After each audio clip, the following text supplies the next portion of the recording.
Olá, sou Camila Matana, engenheira e consultora ambiental, e hoje estamos aqui com o podcast Geração ESG dentro do primeiro Congresso de Iluminação Pública, o CEPIC. Nós temos hoje aqui o objetivo de levar as vozes daquela plateia para continuar perpetuando a todos os públicos aqui que nos ouvem, que têm o interesse de aprender ainda mais sobre uma pauta tão discutida e que tem a possibilidade de interferir em tantas diretrizes e tantos vieses. Hoje faz muito sentido nós falarmos de cidades do futuro, cidades inteligentes, e para isso nós queremos ouvir mais uma vez os especialistas que estiveram lá no palco. Para a gente continuar esse episódio, eu convido aqui o Alexandre. Bem-vindo, Alexandre. Obrigado. Eu gostaria que você contribuísse, assim como você já contribuiu, inclusive agradeço novamente a sua disponibilidade de estar aqui dando voz mais uma vez e que você conte para nós quem é o Alexandre. Legal, obrigado pelo convite. Então, eu sou Alexandre Destro, diretor comercial da REME Iluminação, trabalho há 10 anos na área de iluminação pública, né? A REME é uma empresa com 48 anos de mercado, né? Uma das líderes desse segmento de iluminação LED de cidades. Hoje nós fornecemos para 6 capitais, mais 400 cidades, né? Soluções de iluminação LED e tecnologia para cidades inteligentes. Que legal. Alexandre, sei que você tem muita coisa aí que você pode contar para nós, mas eu queria que você começasse falando um pouquinho do que está acontecendo no Brasil. Você consegue, né, trazer um cenário hoje, aonde que vocês já estão atendendo, em que fase estamos? Sim, boa pergunta. Então, a REME ela faz parte da Bilux, né, Associação Brasileira das Indústrias de Iluminação, e da BICIP, que é a Associação das Concessionárias de Iluminação Pública. Então, a gente tem bastante dados do setor para poder comentar um pouquinho, né? Então, recentemente foi feito um censo, né, pela BICIP e levantou 22 milhões de pontos de iluminação pública no Brasil, né? E migraram para a LED em torno de 20% desse quantitativo. Porém, esse levantamento ele foi feito com base na atualização dos cadastros das concessionárias de energia. E esse processo é um pouco lento, os municípios demoram um pouco para fazer essa atualização. Aí a Bilux fez um outro levantamento e identificou que as principais fabricantes já venderam 10 a 12 milhões de luminárias públicas, que daria 9 milhões instalados, que daria em torno de 40% do Brasil já em LED, de 35% a 40% em LED. Então tem esses dois parâmetros, 20% do levantamento da BICIP e 35% da Bilux. O fato é que ainda falta bastante para poder modernizar, né, para avançar, tem bastante campo. Então a luminária LED caiu bastante de preço nos últimos 10 anos, então é um produto que você consegue implantar mais facilmente, né, com os recursos da CIP e da COSIP. E alguns estados estão mais acelerados do que outros, né? Então, alguns estados têm políticas voltadas para a sustentabilidade, para essa área de iluminação pública. Então, você pega, por exemplo, o Paraná, tem um programa Paraná Cidade, e a meta é ter 100% do estado já migrado para LED até as próximas eleições, né? Então, hoje já estão com 70% do estado lá em LED. Aí você tem o MT Iluminado, do Mato Grosso, que é um programa também estadual, que o governo do estado comprou 400 mil luminárias e distribuiu para cidades. Então, o estado também está em torno de 75% LED. Aí você tem um programa do governo do Amazonas, que comprou luminárias também para cidades ali no entorno do estado, que capital é uma PPP, mas outras cidades não.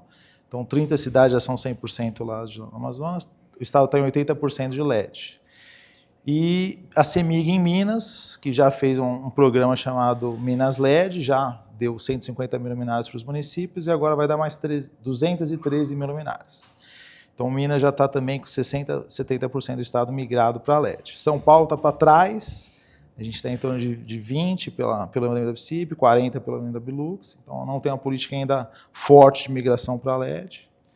Então, um dos motivos da nossa participação aqui no evento é falar de algumas soluções de financiamento que os municípios podem buscar. O próprio Alexandre Reis do Procel falou sobre os 151 milhões de reais que tem o Procel Reluz esse ano para os municípios apresentarem os projetos, né? Tem as soluções dos bancos públicos, que têm linhas de financiamento também a custos baixos para os municípios. E tem as PPPs, que são ótimas soluções também, que você consegue embarcar uma série de tecnologias, como telegestão, que reduzem o consumo, melhoram a vida útil do parque de iluminação pública, mas, sobretudo, melhora o nível de serviço para o cidadão, né? De que não tem que ficar ligando, reclamando que não tem luz, Nossa, porque você consegue monitorar tudo isso por um CCO. Então, essa é a grande diferença, às vezes, de alguns países na Europa e do Brasil, esse nível de serviço, né? Então, aqui você ainda tem que ter um CCO, um call center de pessoas recebendo ligações dos munícipes que está sem luz na rua. E com as PPPs você consegue instalar CCOs e controlar isso remotamente, né? Então, a gente já tem bastante a avançar nessa área. E o cenário, assim, está em uma crescente. Com certeza, principalmente pela explosão de projetos de PPPs, né? Então já são 144 projetos, né? E tem mais 800 em estudo. Olha então, só. Hoje já quase um quarto do Brasil, temos a população, já são geridos por contratos de PPPs, né? Esses PPPs, eles têm menos de 10 anos, certo? A lei de PPPs em 2014. torno de 10 a 15 anos, exato, isso aí. E como que a gente estava falando cidades do futuro, e depois a gente migra um pouco para a gestão de dados, telegestão, inteligência artificial, mas eu também tenho uma pauta que eu preciso falar, porque quando a gente fala de um PPP, a gente está falando de pelo menos 20 anos. Contratos de 13 a 25 anos. 13 a 25 anos. E o que foi ditado, está ditado. Não é? Então, me preocupa se nós temos olhado para a importância de diretrizes como mudanças climáticas. Eu falo que é muito óbvio a gente estar aqui discutindo isso justamente por transição, porque a gente quer uma transição energética, né?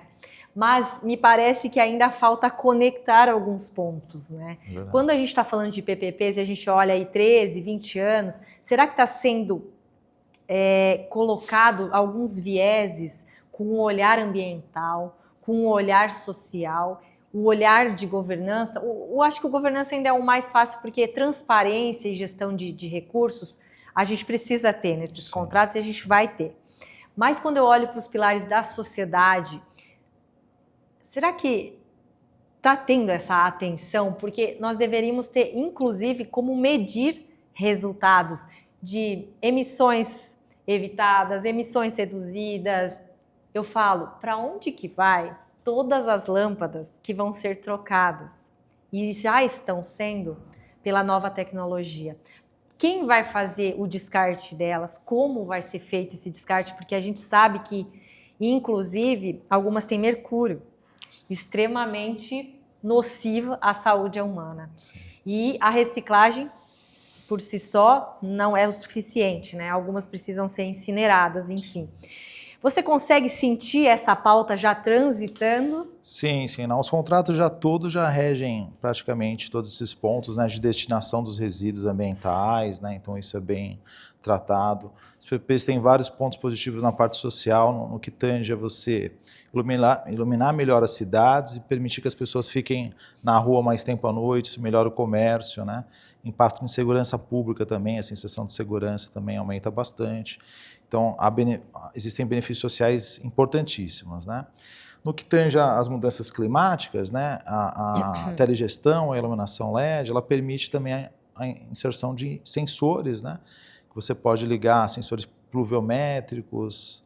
Aqui não tem tanto terremoto, mas existem sensores de precipitação, tem uma série de... Exato. Então você consegue também aproveitar, porque a iluminação pública você tem praticamente a parte mais capilarizada, né, da cidade. Então você consegue conectar sensores, isso ligado ao CNCO, você consegue aproveitar também para acompanhar as mudanças climáticas. Claro que depois do Rio Grande do Sul virou uma pauta urgente e ao assunto do momento, né? Então você vê alguns players com essas soluções já de mercado também. Eu acredito que isso vai se intensificar bastante, né? Tem alguns postes inteligentes também que agora algumas cidades estão colocando com esses sensores. Então você consegue integrar essa malha de luminárias com telegestão, com esses sensores e utilizar também para monitorar essa questão de mudanças climáticas. Tá. Acho que isso vai ser uma grande mudança depois do Rio Grande do Sul, exatamente. É um caminho sem volta. E aí a iluminação pública LED com essa malha extensa, a cada 30 metros praticamente você tem 2 luminárias, você consegue utilizar ela com uma malha para colocar uma série de sensores para monitorar mudanças.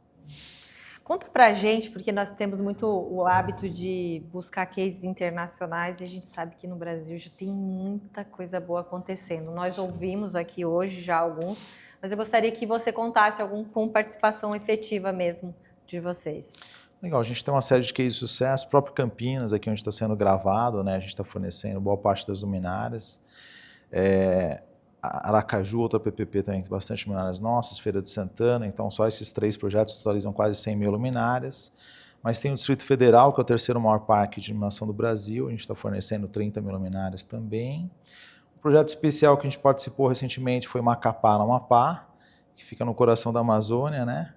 Então, é interessante que o instalador queria instalar as 19 mil luminárias em 4 meses, que é o período que não chove, né? Que é de agosto a novembro. Então, foi uma correria para conseguir fornecer e instalar, porque o restante do ano chove todo dia. E as nossas luminárias têm uma tecnologia de blindagem da tomada IPX7 que não entra água também, então ela foi escolhida já para essa condição climática lá da Amazônia, né? Então, a gente se orgulha bastante de ter participado desse projeto aí. Que legal. Então, a gente pode falar que o Brasil já tem grandes cases. Com certeza. Grandes soluções. Com certeza. Bons projetos. A gente precisa dar vazão, né, Exatamente. Alexandre? Porque nós falávamos, nós somos um país que podemos escolher qual a matriz energética. Inclusive, logo mais em 2027, eu vou escolher de quem eu quero comprar a minha eletricidade. Então, quando a gente olha para tanto, né, a gente podendo escolher a matriz energética, basicamente, todas, né, algumas ainda não, mas a maioria sendo renováveis, eu diria que para dar vazão ainda mais, encontros como esse são de grande relevância, conectar quem tem a solução com quem tem a verba, Exato. Com quem precisa. Exato. Então, assim, para a gente até contextualizar aqui, o que você enxerga que ainda faltaria para que a gente conseguisse dar uma vazão ainda maior, elencando o público, o privado, a solução? Acho que ações do governo federal e estadual poderiam ajudar, né? Porque a iluminação pública é uma ação do governo municipal. Exatamente. Então, cada um tem a sua solução, né? Então, falta um pouco de organização estadual, federal, para buscar essa transição energética na área de iluminação pública. Acho isso fundamental. Por isso que eu citei os 4 cases ali estaduais, né? Que são ações estaduais que deram certo, os estados já estão quase 70% migrados, então ainda faltam algumas iniciativas dos governos federais e estaduais para ajudar nesse processo. O governo federal ele vem com uma série de iniciativas de fomento das PPPs, né, com financiamento dos projetos, tem bastante recurso para projetos, né, mas ainda depende dos municípios se candidatarem aos projetos, passarem todo aquele crivo, né. Então tem uma série de outras ações que os governos estaduais podem fazer para ajudar nesse movimento, como liberar financiamentos, né, que nem o Desenvolve SP tem uma linha para isso. Mas, de certa forma, esse evento ele visa promover esse encontro entre todos os participantes para que soluções, né, mais amplas surjam para a gente poder fazer essa migração de uma forma mais acelerada. Né? E assim, você acha que tem regiões no Brasil que está mais acelerado, menos acelerado, mais pulverizado, ou é mais ou menos tudo igual? O Sudeste está um pouco mais avançado, né, a região Sudeste como um todo. Mas eu destaco mesmo esses 4 estados aí, Paraná, Mato Grosso, Minas. Cada um com as suas... E Minas Gerais, Paraná, Mato Grosso, Minas Gerais, e o 4º é Paraná, Minas Gerais, Brasília? Mato Grosso... Não, tinha falado. Agora esqueci. Mas são esses estados que estão focando mais ali na migração, tão acelerados. E as pequenas cidades, assim, elas têm uma dificuldade, parece, maior de ter acesso, mas era para ser mais fácil, não era? Sim, as grandes cidades, as médias, têm corpos técnicos que ajudam nesse processo, né? Então, as pequenas cidades não têm. Então, elas têm um pouco de dificuldade. A gente vê agora os consórcios municípios procurando também, se juntando, fazendo alguns processos de parceria público-privadas, né, para poder ter acesso a esses projetos e migrarem também. Mas é um movimento normal, as grandes tecnologias são instaladas primeiro nas grandes cidades, depois nas médias, né, e depois. Teve aquele processo ReLuz, começou a migração do sódio, do mercúrio para o sódio, começou praticamente nas grandes cidades, e as pequenas cidades ficaram com mercúrio por muitos anos, né. Agora a mesma coisa do LED, as grandes e médias cidades já estão migrando para LED, as pequenas vão ficar um pouco mais para trás, E assim depois vai. elas têm que É acompanhar. um processo. Exato. E como que você vê, assim, para a gente fechar a nossa fala, os próximos 10 anos? Você vai vender muito LED ainda, muita tecnologia, mas qual é a sua visão de negócios para os próximos 10 anos no Brasil? Então, essa gestão municipal que tem mais 3 anos e meio, né, ela vai ser bastante acelerada, né? Legal. Porque é um ciclo, a cada 4 anos os prefeitos Troca. fazendo essa movimentação, então os próximos 3 anos e meio bastante acelerados. Depois, praticamente, acredito, quase 60% do país vai estar em LED, 70%, e aí sobram muitas cidades pequenas que não têm os recursos. Então vão precisar de iniciativas federais e estaduais para ajudar essas cidades a migrarem, né? Mas, ao mesmo tempo, começa o retrofit de todos os 60% que já migrou para LED. Entendi. Então, tem municípios aí que já migraram para LED em 2015, em 2017, que agora estão migrando novamente o LED por LED. Na época eram luminárias de 100 lumens por watt, hoje já tem luminárias de 180 lumens por watt. Ou seja, quase o dobro da economia, né? Então, daqui 3, 4 anos, meio que 60% deve estar migrado, mas começa de novo o retrofit do retrofit, né? Então, são várias etapas, isso. Cada um com as suas particularidades. Exato. Aí do projeto. Tem trabalho para uns 10 anos e sempre tentando privilegiar a indústria nacional, né? Porque hoje muitos importadores às vezes vendem as luminárias, depois fecham a empresa, somem, não tem garantia. Então, um produto que era para durar 10, 12 anos, dura 2, 3, aqueles 20% mais barato acaba saindo 10 vezes mais caro, né? É verdade. Então, é muito importante fomentar a indústria nacional. Com certeza, um dos viés mais importantes ainda, porque fomentando aqui, acontece aqui. Exatamente, aumenta era emprego, renda. Exatamente. É isso mesmo. Bom, Alexandre, agradeço a sua participação aqui mais uma vez ativa e efetiva. Obrigado. Por ter aí disponibilizado o seu tempo e vamos juntos. Obrigada aí. Tá. Sua contribuição é muito importante para que a gente saia daqui ainda mais afiados e ainda mais assertivos. Isso aí. Obrigado, Camila.